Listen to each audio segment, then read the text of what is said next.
This is where some of Hong Kong's wealthiest residents live. The houses in this neighborhood, called Flamingo Garden, cost as much as 71.8 million Hong Kong dollars. But an investigation by the South China Morning Post found some of these properties have been extended without authorization and encroached on government land. So the boundary should be somewhere over here, and you can see from here there's something beneath the ground. And it's not only this luxury neighborhood where suspected unauthorized structures have been uncovered. It's a problem Hong Kong has struggled with for years, long before it made headlines in September 2023 after the city's worst rainstorm in a century. It triggered flash floods and exposed rampant abuse of building laws at this luxury estate in Tai Tam called Red Hill Peninsula. 4 seaside houses here were found to have illegal additions, including multiple-story structures and basements. Landslides exposed the illegal structures, triggering safety concerns that required some residents to evacuate. It also sparked an inquiry that turned up similar illegal add-ons to at least 69 of the remaining 85 coastal houses at the estate. So that's when we decided to conduct our own investigation to look into just how big this problem is in the city. Right now we try to use the drone to find out what's happening over there, and it seems there are some tenants or some owners of the houses build a fish pond on what's supposed to be government land. So we need to capture some videos and photos to show some experts. We examined 3 luxury estates and compared video we shot of structures there to official building plans. What we found was surprising. About 3/4 of the houses we looked at had occupied government land, and around 90% appear to have structures not mentioned in building records. One of the most egregious cases we found was at this residence in Tai Po. This house at Seaview Villas appears to have additions far bigger than the house itself. Here's how one structural engineer reacted when we showed him this comparison. It's an incredible mission, right, for them to complete it. I'm not sure why they need a plaza or castle. Right? It's not a house anymore. I think there should be at least 2 stories of building have been constructed above the original ground profile. But from every photo, I think is at least 2 stories of semi-basement. The area is at least 10 times the building itself, right? So it's incredible. Nai says structures like these expose a wide range of safety issues.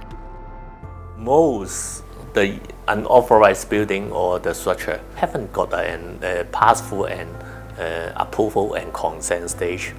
If the construction is not in a proper design, and then itself will have some structural instability, or the slope instability may be caused. In addition to safety concerns, there is also the issue of fairness. One house in the Seaview Villas estate was recently listed for sale with an asking price of 50 million Hong Kong dollars. Adding such unauthorized structures appears to be a common practice in high-end estates, where owners can basically boost the value of their homes at a relatively low cost. We spoke to a member of one NGO that focuses on land issues in Hong Kong. If you send a drone to some of the most prestigious neighborhoods in Hong Kong, you will see the problem of illegal occupation of government land and also the illegal structures is actually everywhere. The problem is so entrenched, and so to the extent that you can call it as an endemic, because it's everywhere. It's so entrenched in the property market, especially towards the high end of the property market. Wong explained that these high-end property owners have a lot of incentive and minimal risk in having illegal add-ons done. The financial incentive itself is too high, it's too large, because the property prices in Hong Kong is so high that they have all the reason and all the incentive to extend a little bit out of the boundary and build an additional bunker or excel a little bit on the rooftop, the risk of being prosecuted or be taken accountable for is so low that they seem to have forgotten that it is an illegal act. We also observed various degrees of suspected unauthorized expansion at up to 11 of the 16 houses at Villa Rosa, a prestigious estate atop Red Hill. At least 13 appear to have suspected unauthorized building works. There's something here on the government land. Apparently they put something there. The gardens of these houses were roughly doubled in size by extensions beyond their official lots, encroaching on government land. You can see here that a steel platform was made to create a private backyard.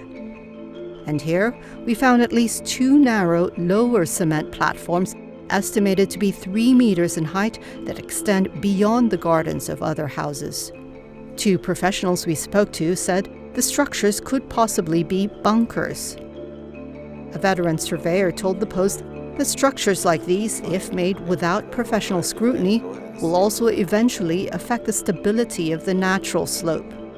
Creating extra additional works on their own buildings would create additional loading and then to the buildings. If the original buildings is just designed to withstand 3-story height, if they extend to more or even more space and heavier features like the swimming pool or big tanks, then it will add extra weight to the building and to the original foundations. Ho says the risk could be even more imminent because of escalating extreme weather conditions, as we saw in the case of Red Hill. The controversy at Red Hill after September's black rainstorm resulted in authorities being accused of turning a blind eye on Hong Kong's rich and focusing only on those they consider to be easy targets. Hong Kong's Development Minister Bernadette Lin admits the government has in the past prioritized cracking down on illegal structures in urban areas as they pose a higher risk to public safety. But she pledged to set up checks on more detached homes, especially seaside properties that are built on slopes. We reached out to the owners, including individuals and corporations, of houses that we found to have suspected unauthorized additions via registered mail and emails. Only one responded through a legal letter, claiming that the owners, quote, have dealt with all the works of the premises with the buildings department. So we went to some of the offices of some of the corporate owners, and here is what some of them had to say. 我哋係南華早報嘅記者，因為我哋就有發現到佢哋呢間公司名下嘅物業喺飛鵝山嗰邊就懷疑有罷官地同埋僭建，咁我哋想上嚟聯絡佢，揾佢做回應咁樣。我哋之前有寄過信嚟，想問佢攞個回應，想聯絡佢。唔該。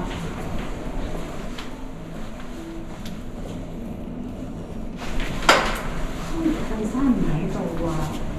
我哋揾鄧女士，有學生唔喺度。唔清楚，唔該晒，好唔該。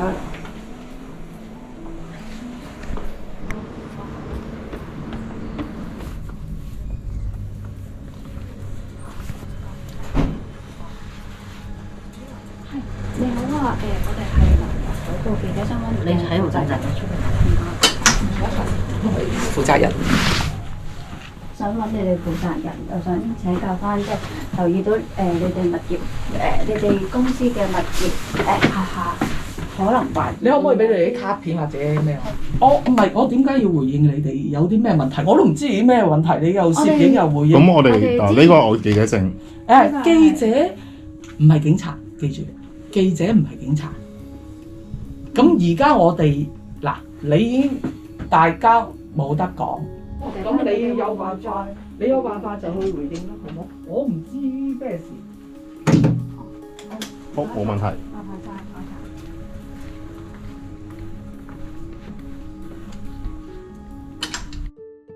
What our investigation has found appears to be just the tip of the iceberg.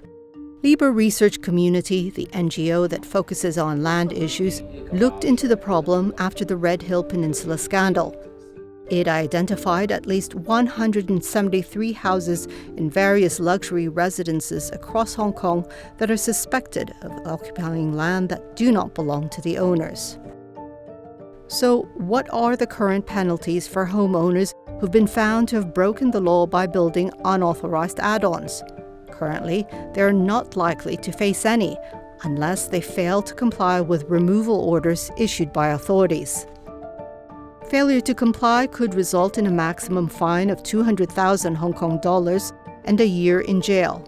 They can also be fined 20,000 Hong Kong dollars for each day they do not follow the removal order. But critics like Brian Wong from Libra Research say these wealthy homeowners have the financial resources to hire legal teams that can help them delay enforcement action, sometimes for years. Hong Kong authorities are currently working on a proposal to tighten building laws, including ways to increase the maximum penalty for those who breach regulations, lowering the threshold for prosecution of homeowners found to have illegal structures on their property, and preventing them from using excuses to dodge their responsibilities to remove them.